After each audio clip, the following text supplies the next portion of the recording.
ఒక్క మాట, ఒక్క పిలుపు ఒక ప్రాణాన్ని మళ్ళీ లేపగలదా?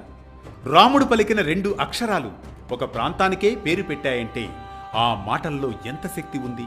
భూమిని తాకకుండా గాల్లో నిలబడే స్తంభం నిజంగా కట్టడానికే ఆధారమా? ఆధారం లేని స్తంభం మొత్తం ఆలయానికే ఆధారమా? ఎంత అద్భుతం! భారతీయ శిల్ప విజ్ఞానం గురించి తెలిపే అనగనగాలోని నేటి కథనమే లే పక్షి అన్న రాముని పిలిపే సాక్షిగా వెలిసిన లేపాక్షి.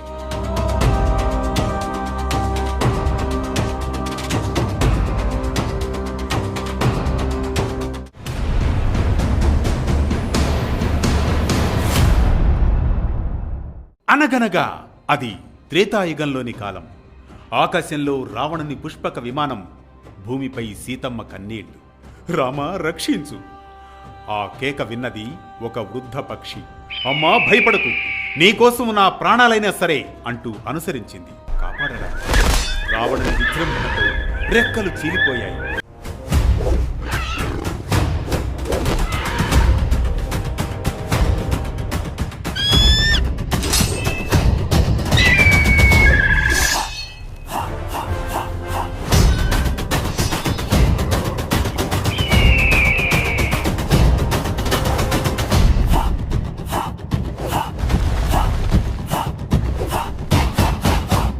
రక్తం నేలపై చిందింది.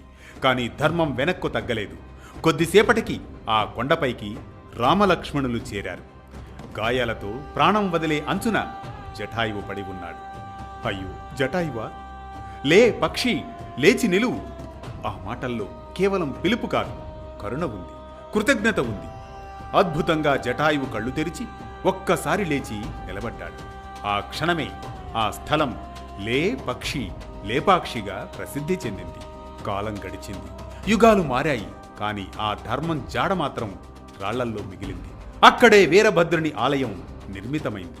అందమైన మంటపం, కానీ అందరిలోనూ ఒకటే ఆశ్చర్యం, వేలాడే స్తంభం. ఇది నేలను తాకడం లేదు కదా? అవును, ఇది ఆధారం లేని స్తంభమే. కానీ మొత్తం మంటపానికి ఇదే ఆధారం. ఆ స్తంభం అడుగు భాగానికి భూమికి మధ్య పావు అంగుళం ఖాళీ.